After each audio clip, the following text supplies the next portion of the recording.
Hey, I'm Ryan Reynolds. Recently, I asked Mint Mobile's legal team if big wireless companies are allowed to raise prices due to inflation. They said yes. And then when I asked if raising prices technically violates those onerous two-year contracts, they said, "What the f*** are you talking about, you insane Hollywood ass?"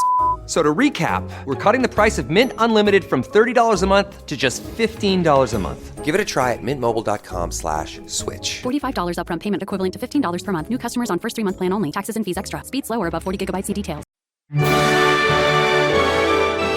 Welcome to Don't Retire, Graduate, the podcast that asks you what you want to be when you grow up so you can graduate into retirement with purpose and passion. I'm your host and valedictorian, Eric Brotman, and I have not one but two special guests today. Julien and Kiersten Saunders are authors of Cashing Out, Win the Wealth Game by Walking Away under Portfolio Books, an imprint of Penguin Random House. They're also creative voices behind the blog richandregular.com, hosts and producers of the award-winning video series Money on the Table, and hosts of the Rich and Regular podcast. Julien, Kiersten, welcome to Don't Retire, Graduate. Hey, how are you? I'm great. I want you to know, and I'm I don't get starstruck that much, but I want everyone to know, true as true can be, that the first time I met you all, you were keynote speakers at FinCon a couple years ago. And I said, that was awesome. I need to know them and we need to talk on the show. So first and foremost, you crushed it in front of a big room. Let's talk a little bit about the two of you, how you got started in FIRE, how you got started in podcasting. And then we're going to dive in and talk about the book and the audience for the book quite a bit. Sure. So our story, she tells actually a more colorful version, but I treat myself better in my version of the story. So I'll lead. But basically, our story began almost a little over 10 years ago. We met at work. We were starting our jobs, new jobs, that big job that you get that's supposed to change your life. We were both starting that job, working on the same team. And we met. Things sort of took off pretty quickly. We decided, why not take a vacation 3 months into our relationship and our romance? But we had not thought through all of the details around, we agreed that we were going to split it down the middle. But after that, it was like, all right, what changes after that? None of that. We were just head over heels in love with each other. And unfortunately, that led to a conversation around, well, how are you paying for it? Well, how am I paying for it? This was when we got back. When we got back, yeah. And after you had the fun, then he had to pay for it. After we had the fun. After we had all the fun, I came back and my typical routine was, all right, that was fun. Now back to reality. Let's get back to cooking at home and making sure that we make up for all the money that we spend while we were on vacation. And she actually wanted to celebrate the vacation, which was a way of thinking I've never. I wanted to extend the vacation. Keep the party going. And so that led to a very interesting revelation that we thought about money and treated money very different. Which then led to, quite honestly, both of us looking inwards and saying, well, I feel very strongly about how I feel, which is that we should go ahead and pay off this debt and move forward. And she was like, I have no interest in doing that. And so we ended up breaking up pretty quickly after that, after some sharp words were thrown from me in her direction. I will admit to that. But long story short, it was this one of the is best. Juicy. I like this. All right. But it was one of the best things that could have ever happened to us, because what it did was it forced us to have an uncomfortable conversation about who we were, our beliefs, how we thought about money, what our visions and plans for our futures were very, very early on. And we then came to learn that most people don't have that privilege. They, in more than not, kick the can down the road, avoid all those conversations until they have a child, until they buy a home, and then things sort of fall apart then. And that's just the unfortunate reality of where we live. And so that's pretty much how we started. And we figured the best way to help more people not fall into the trap is to be a little bit more transparent about some of the other uncomfortable and interesting sort of experiences with money that we've had along the way. And so that's where the blog and all of the other things that we create came from. All right, so you do realize it lends itself to two follow-up questions, and I'm going to double up on you, but I'm also going to ask Kiersten, number one, where was this trip that was impactful enough to break you up? And two, what really happened? So the trip was to Panama, Panama, the country, not. It was an international trip. it was 10 days. So it was a long time. And when I got back, if relationships were a video game, I felt like I had leveled up. Like I had just survived a vacation with him. Like we had so much fun. It was a resort, cocktails were flowing. And so when he got back talking about peanut butter and jelly and ramen so he could pay off the credit card bill, I was like, what are you talking about? Like, we only go up from here. And so as we're explaining this, and at the time we were making the same amount of money because we were on the same team. So he was like, how are you paying for this? Like, I think he was hoping to find out that I was like an heir or a princess of some sort. And I was like, well, aren't you? Cards. In my mind, yes. He thinks of you as a princess, though he does not necessarily think of you as an heir. Yeah. All right, so Panama is a place to avoid for all you young couples out there. That can break you up. Don't go to Panama. And these are conversations that couples do need to have. And, for you guys to be together 12 weeks and then go away for 10 days is bold. That's a bold thing. I will tell you that the woman I married, our first date was a black tie fundraiser. Wow. And our second date was a wedding. That is not how this is supposed to work. Those broke us up immediately. It took us almost 10 months to reconvene. Yeah. So we are kindred spirits in that way because, boy, did that go wrong fast. Like, let's just get coffee and get to know each other a little bit. Right. Low stakes dating. So I have your book. I have read it. I have really enjoyed it. There's a lot of wisdom in it. And I think it's actually a good read for anybody. But you wrote this with a very specific audience in mind. You wrote this for the Black community primarily. And while there's plenty of information here that's truly universally important, I think it's important that we talk about why that was part of the focus of your project. Yeah, so there are several reasons. After our breakup and even after launching our blog, one of the other reasons why we decided to do it was because we realized that after we'd learned so much information, right, like after this sort of conflict, sort of came full circle and we healed from it and we started really learning and collaborating and paying off debts together and investing and doing all these things, we started sharing this stuff, right? This is what you do. You share what you've learned with the people that matter to you the most. And it felt as if it was just going in one ear and out the other. Like people just could care less. And we'd see these articles and we'd see these stories and we'd recommend these books and it just didn't seem to work. And we were like, wow, do people not think that financial literacy is important? Do they not find investing or personal finance? Like, do they just not care? And we knew that that wasn't the case because we talk about money all the time. We talk about work all the time. But what we did realize, this is when we started to look at this through our professional lens, because we do have professional sales and marketing backgrounds, was that people that we were trying to reach did not see themselves in the stories or in the profiles or in the books or the pages that they were told. We were sort of imagining ourselves in these roles, but we couldn't actually see ourselves.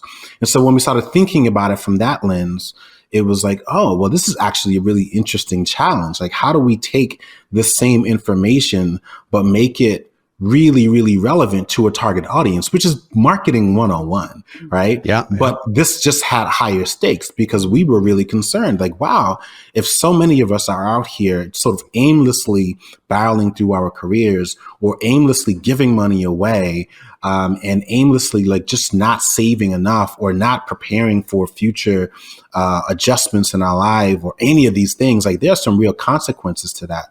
And so we said, all right, well, let's figure out a way that we can lure, quite honestly, people into this message, make it not feel so preachy, because part of what we were doing was saying, well, what is out there?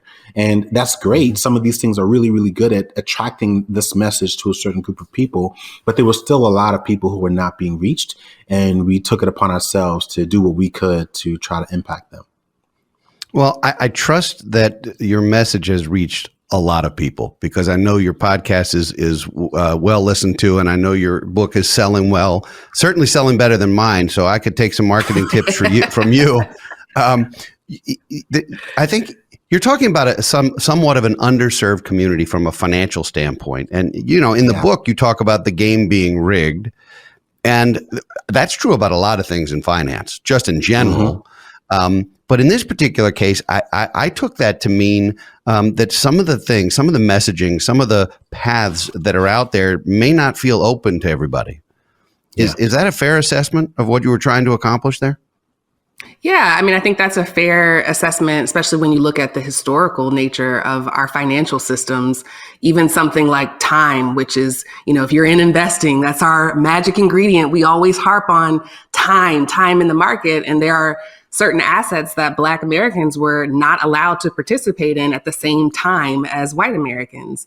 And then when you go further than that and you look at wages and you look at the wage gap and you realize who's on the wrong end of that gap, it's us, it's people of color, it's people with marginalized identities. And so there are certain barriers that we encounter that feel impossible or out of reach or not for me just at this moment. And what we're trying to tell people is that there are barriers, but there's also a way to get over them. So I'm going to date myself. I've now been in the personal finance space for almost 30 years. Not quite. Next year is 30. And one thing that's true about our business, our industry as professionals, is it is male, it is white, and it is old. I mean, and I'm at least two of those three things, but I'm trying not to be all three at the same time. At any rate, I won't ask which two you're talking about. No, please look. Any two you want me to be for this conversation. But,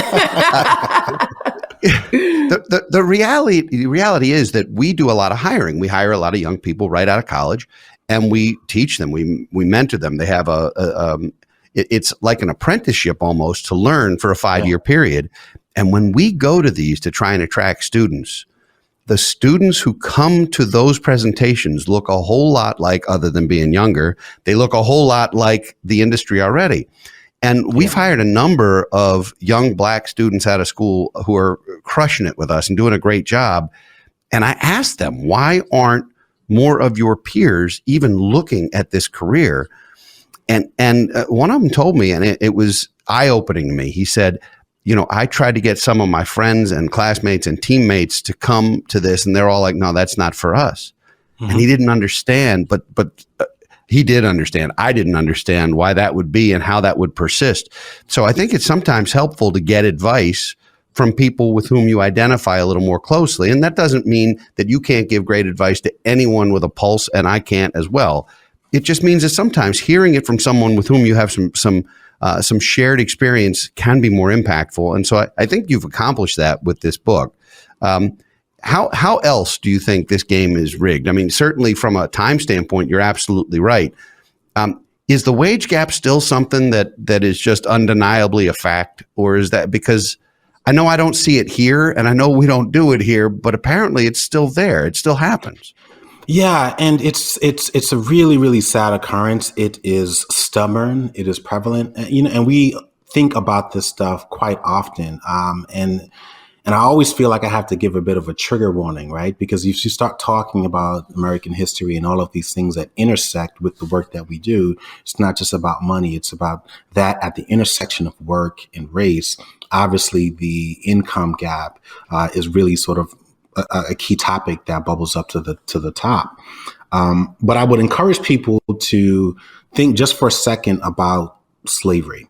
And we all know that is like, even when you hear that word, it's like just, oh my gosh, tell me we're not going to go there, right? I'm not going to spend too much time there. We all know what happened. And I think most people know that it was one of the worst periods of American history. I want you to skip past that to the period shortly thereafter, which was a period called sharecropping, right? And it's almost like, I'm going to make a bad joke here, but like a lighter version of it, which is that I'm going to allow Black people to work our land in exchange for just enough or just enough for survival, right? And so relative to where they'd come from, that seemed like acceptable. And in fact, that was ideal. Fun fact, Kiersten's grandmother was a sharecropper, right? She grew up just outside of Houston, Texas. She was a sharecropper. We interviewed her a couple of years ago, and the video was still live on our YouTube channel, and she loved it. She loved it. She took great pride in those experiences, the same way where like after school, you look forward to going to play basketball with your friends, she looked forward to working because that's when she got to hang out with some of her friends, right? And so it's a really time that you don't realize has devastating financial consequences until 40 or 50 years later. And so when you fast forward to today and you think about why we accept such a horrible practice like discriminating against people and paying them less for the same work, don't ask yourself that. Don't ask your peers that. Ask people who experienced the older version of pay discrimination and let them tell those stories. And then I think it'll help you put sort of what we generally accept as horrible practice into perspective. It happens right now. It's perfectly legal, much like slavery was legal for hundreds of years, right? It sounds insane, but that's the world that we live in. We live in a version of that world today. And so that's what we're sort of asking people to look at and to confront the uncomfortable and grim reality of that and the role that it plays in perpetuating wealth inequality over generations. I'm naive enough to walk into a conversation like this and say, I think we're making progress in lots of ways. We're making progress. But the way you've just painted that makes me feel like we're doing less bad. Is that, I mean, really, like, it's not as bad as it was. Yeah, in a perverse kind of way, it's progress, but it's still not so good. Not enough. I mean, exactly. There's a lot more work. It sounds like there's a lot more work to be done. You bring that up in a conversation, and you're right. People sort of the hair on their arm stands up, and you're like, what are we going to talk about? But the reality is, you can't have a conversation about this without the historical context. So it totally makes sense. I want to dig in, if I can, to some of the, I'm going to call it wisdom because it is, some of the wisdom in your book. And there are 4 things that I wrote down that I think are my favorite 4 things in the book. I'm not going to ask you to guess what they are. That's totally unfair. But I am going to throw them out there. And so this will be like the rapid fire round where I want to hear a little bit about this because it's really good stuff. And the first is choose your boss wisely. Yeah. That's profound. Talk a little bit about that. I love that. Yeah, there's that saying that people don't leave jobs, they leave bosses. And what we realize, especially as a person of color, is that your boss can really make or break your career path. Oh, yeah. In a world where your bosses sign off your annual reviews, their advocacy, the rooms that they speak your name in matter. It's really important that we look beyond just a job description and start to think about what the everyday conversations are, how you're supported, whether your boss sees you and encourages you to be authentic. And so choose your boss wisely is kind of a spin on the old advice of like, just pick a good job. It's like, no, pick a good boss. And if you realize that you don't have a good boss, then that's also a sign to start looking or at least start exploring other places in an organization that you can go. When you all started, you were in the same department for the same company, you were working together, and, inter-office romance, there's pros and cons to that. Generally, it's frowned upon, but I'm not here to preach or anything. I'm glad it worked out. Tell me about your first boss. I mean, I remember my first boss, real boss, after school vividly. Tell me about your first boss. You had the same boss? No, we actually didn't. We had 2 different bosses. Yeah, it was like a 2-headed monster, right? So we had different regions that led the team, and it was like a dual thing, right? It was like, you think about it like sports. There was like an Eastern region and a Western region, basically. We had 2 bosses, but we all mapped up to the same vice president of the organization. But they were very similar. They were both cast with like sort of leading both teams or the team in the same direction, but they took slightly different approaches because they were different people. And I actually ended up working for both of them, just because I got traded to continue with the sports metaphor. I got traded from one to the other, but I was still now, why do I think you lobbied for that trade based on this relationship? You're like, wow, there's an opening on that side of and I want to come to the Eastern Conference because there's a teammate I'd really like to play with. It was actually the opposite. Like I tried very hard not to work with Kiersten because I just knew that it was a bit of a distraction. Very focused. I'm a very focused person. So I tried my best not to do that. But we still ended up traveling and having fun whenever we had an opportunity. Were you traded for decent draft picks, or was this like a It was. Was this it like was. I was. Okay. Okay, so this wasn't salary cap related. I got a better region. Yeah, so it was a fun time. Well, my first boss. Okay, so before we go there, your bosses, were they advocates for you? Did they help you and support you and let you be you? Yes. I have had a string of great bosses, like ever since even my first job out of high school. Like I've hit the lottery on great bosses, and I've been able to distill the traits that they share. And one of them is just advocating. One of them is, when they are giving even coaching advice, they might say, this is how I would say it. Now you put it in your words, and I get to practice, and they give honest feedback, and they wouldn't try to diminish what I was feeling, even if that was the culture at the time. They would just explain, like, that is the culture, and here's a way that you can acknowledge the way that you feel without creating a rift within the organization. So my bosses were all amazing. Yeah, I've had a bit of a mixed bag.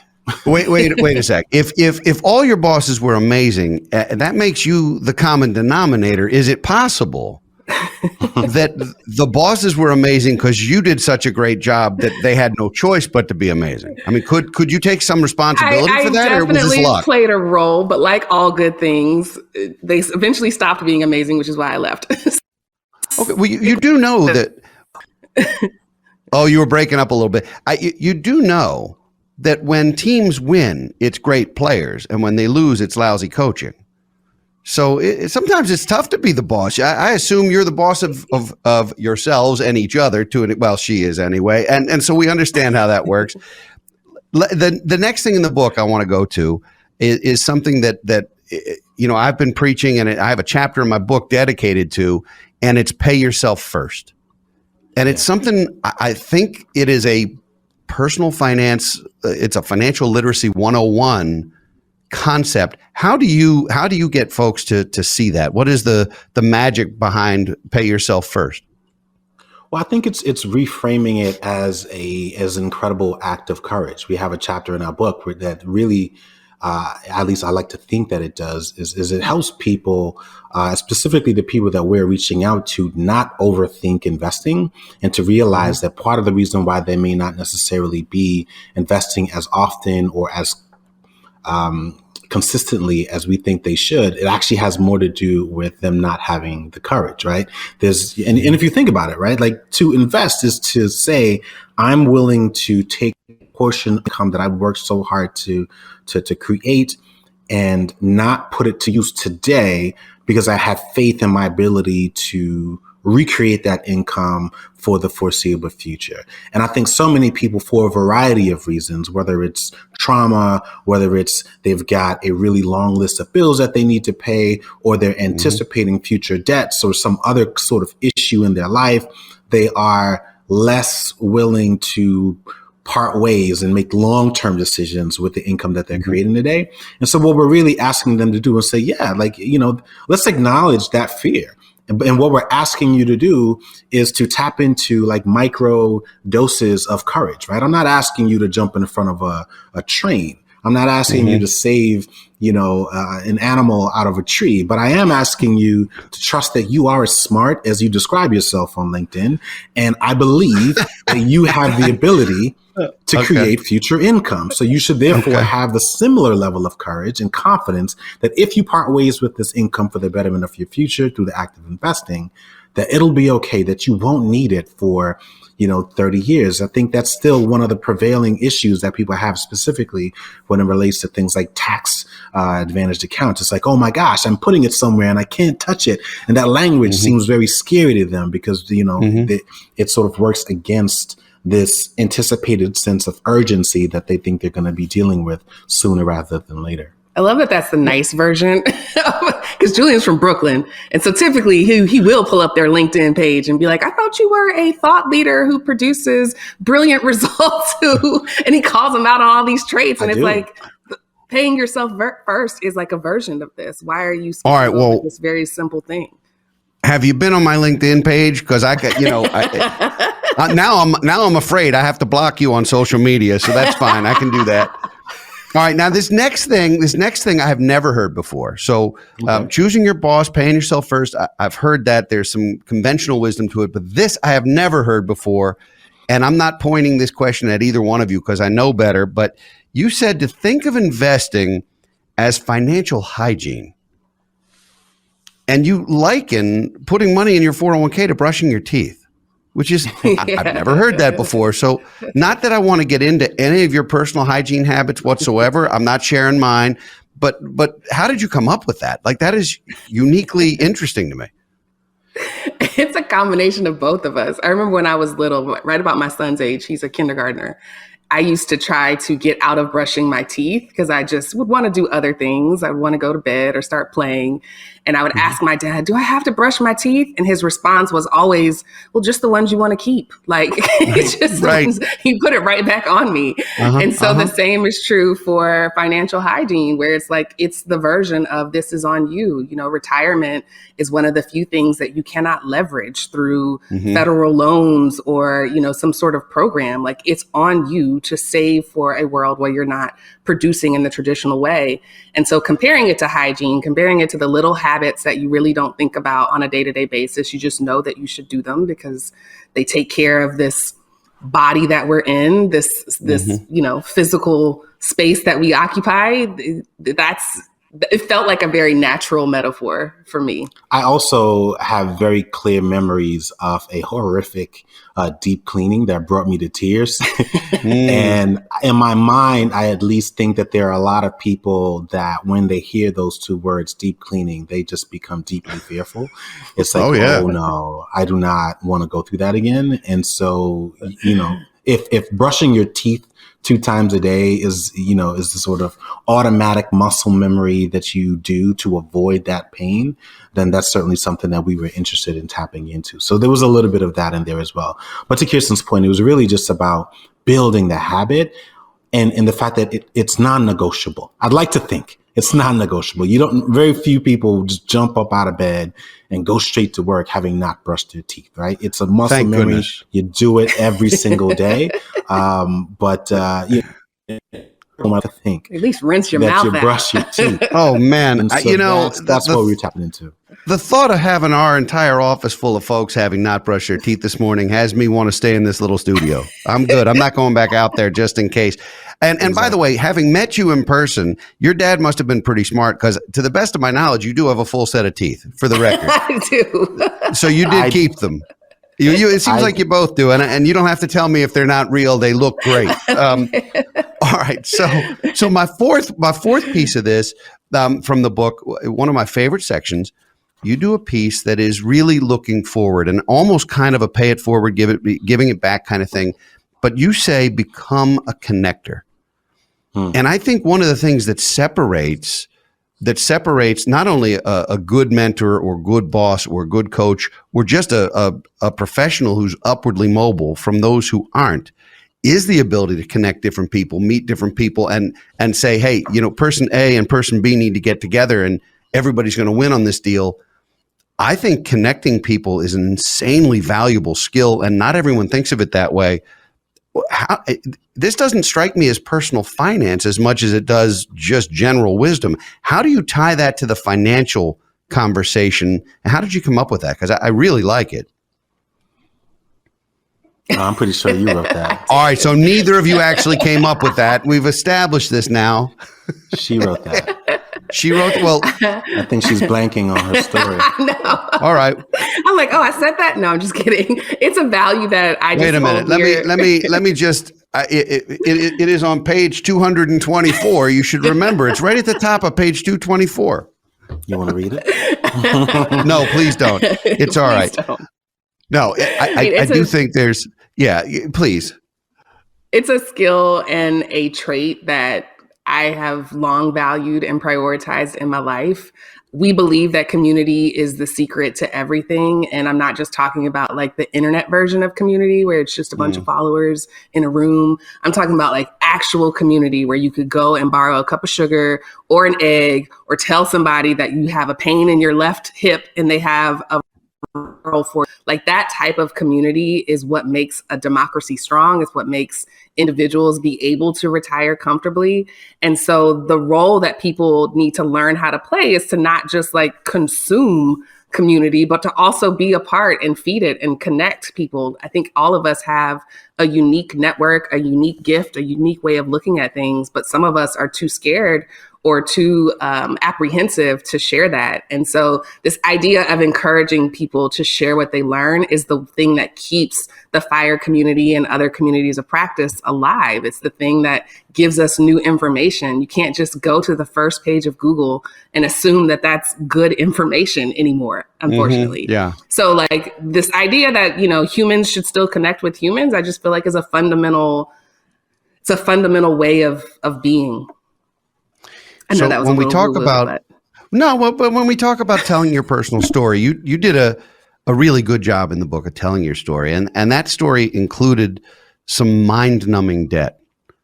I mean, for you to get even back to zero, forget wealth building, for you to even get back to par was an enormous lift. Tell me about that. I don't need to know how it happened because I know how the lady traveled and what she liked to do. But in terms of how to get out of that, like you talk about some different strategies, but the number was just unbelievable. Yeah, you know, I liken it to just waking up every single day with an axe and chopping away at a sequoia tree, right? It's like, you know, it's not going to be an afternoon, right? It's going to take some time. You know, it's possible. You know, you may ever switch up axes to sharpen the axes that you have. But if you're committed to it, you know that it's possible. And I think that's the same way that we approached paying off our debt. We also wanted to be mindful of our own habits. To your point, it wasn't just Kiersten. I mean, we both spend money, right? And so when we would get that direct deposit on Thursday, we had a plan to get it out of there first thing Friday morning, because we know that if it lingers over the weekend, you're going to find some reason, some itch to scratch, or some problem to solve. And so if you're committed to the freedom that you believe comes with paying off that debt, or in this case, or to fulfill the metaphor, chopping down that tree, you really, really just focus on that and you do it every single day. And after a while, it becomes muscle memory as well. You feel stronger, you feel motivated. And so that's what it was. It was a matter of saying, we're going to go out, but we're going to have drinks before we go and we're not going to have dessert. We're going to commit to living small. And we're going to say, hey, when we do get an itch to go somewhere, we'll go take a little road trip, right? Well, you know, we live in Atlanta, so we can conveniently get to a number of different places, whether it's a road trip or even just having the convenience of the airport. Let's flash the itch that way, but we're not going to buy up yet into the big house because we know just how much of a drain on our cash flow that owning a larger home can have. We're going to commit to cooking at home. We're going to commit to getting creative with the clothes that we already have, as opposed to buying more and more clothes. We're going to let this car work until it, you know, leaves us stuck. I mean, it took us having a child for a couple of years, air conditioning, radio, sexy. It was the opposite of sexy, even though we could afford to buy up, but it was just a dogged commitment to paying down that debt and putting ourselves in a position to upgrade with pride, right? Instead of upgrading with angst. I think a lot of people buy the home just because that's what their parents did. You know, that's what you're supposed to do. You buy the home that you're supposed to grow into and all of those things. And we really just wanted to make sure that when we did it, we were in a position that we could afford it and that it wouldn't become a source of stress for us, that it would actually be a source of joy. And so it was all the things that you read about online, we probably did to help pay down that debt. And we were able to do it over a stretch of 5 years. It was about $200,000. Yeah, that's like having a house you can't live in, that you've already paid for, that you now have financed, a lot of it at probably 18 or 19 or 20% too, which is unreal. So I'm sorry to say we are almost out of time because I really could do this all day, but I got to ask you, I have to ask you the important question. And because there's two of you, it's okay to have two different answers, though I hope they harmonize a little bit. And that is, what do you want to be when you grow up? I want to be a generous storyteller. Okay. Mine is You're harmonious. you're already a generous storyteller, by the way. Oh, thank you. I want to be a filmmaker. That I aspire to creating films that that shape the culture in some way. So that's my hope. Excellent. My dream. No, I'm not one to gamble because I'm in personal finance, but my money's on you. I think you guys are going to do that. That's good stuff. I need an extra credit assignment from you, and it can't be as simple as buy this book, which I hope people will. We'll talk about how to get that. But I need an extra credit assignment, and you guys can decide whether to give one or two. It's extra credit if you give two. But what is the one thing that people who just spent half an hour with us can walk away with or go do? What is an actionable item that anybody can just go grab a hold of? I would say rewatch the first movie that really made you think differently about money. And so for some people, that may be The Big Short. For some people, it may be, 9/11 or another, money movie. I can't think of any right now, but I would say go back and watch a movie that reminded you or taught you a lesson about money, and then discuss it with somebody in your life. Trading Places is coming to mind. Yeah, that's what I was trying to think of. Trading Places. I love that movie. $1. That is a great movie. $1. Yeah. There are still some T-shirts out there. It's bacon, which you might find in a bacon, lettuce, and tomato sandwich. There's some great lines in that movie. I love that movie. All right. Well, this was fun. How can folks who want to catch Rich and Regular, or want to know about Money on the Table, or who want to read your book, how can folks follow you and get in touch with you? Yeah, you can check us out. We're at richandregular.com. We are on Instagram, Twitter, Facebook, and YouTube. We create podcasts, videos. Pretty much we're already making Kiersten's adult dreams come true by dollars about money, with the hopes that it inspires more people to have better conversations about money. So that's what we do. Well, this has been fun. I hope I'll be seeing you at FinCon in New Orleans later this year. And if you're, I look forward to spending some time with you and to grabbing an adult beverage at some point as well. So this was fun. Thank you for being on the show. I really enjoyed it. Thank you for having us. I'd like to thank all of you for listening and watching today. We'd love to hear from you, so please send us a message or leave us comments at don'tretiregraduate.com or on social media. If you enjoy the show, don't keep us a secret. Share us with your friends and family so they can join you on your journey to financial freedom. And please leave us ratings and reviews. They are priceless to us. We'll be back next week with another installment of Office Hours, and in 2 weeks with another engaging guest, or maybe like today, 2 guests. For now, this is your host, Eric Brotman, reminding you, don't retire, graduate. Don't Retire, Graduate is part of the Evergreen Podcast Network. Securities offered through Kestra Investment Services, LLC, Kestra IS, member FINRA SIPC. Investment advisory services offered through Kestra Advisory Services, LLC, Kestra AS, an affiliate of Kestra IS. Kestra IS or Kestra AS are not affiliated with Brotman Financial or any other entity discussed. Hello, this is Gary Chahot welcoming you to check out the French History Podcast. Our main show covers the history of France from the first humans until present. If you liked Mike Duncan's The History of Rome and wanted a similar program covering the land of beauty, culture, and love, we are exactly that. We also host world-renowned scholars who have delivered guest episodes on their specialties, including 18th century pirates, revolutionary booksellers in 20th century Paris, the special friendship between the Marquis de Lafayette and Thomas Jefferson, and numerous others. Learn what you love and listen to the French History Podcast today.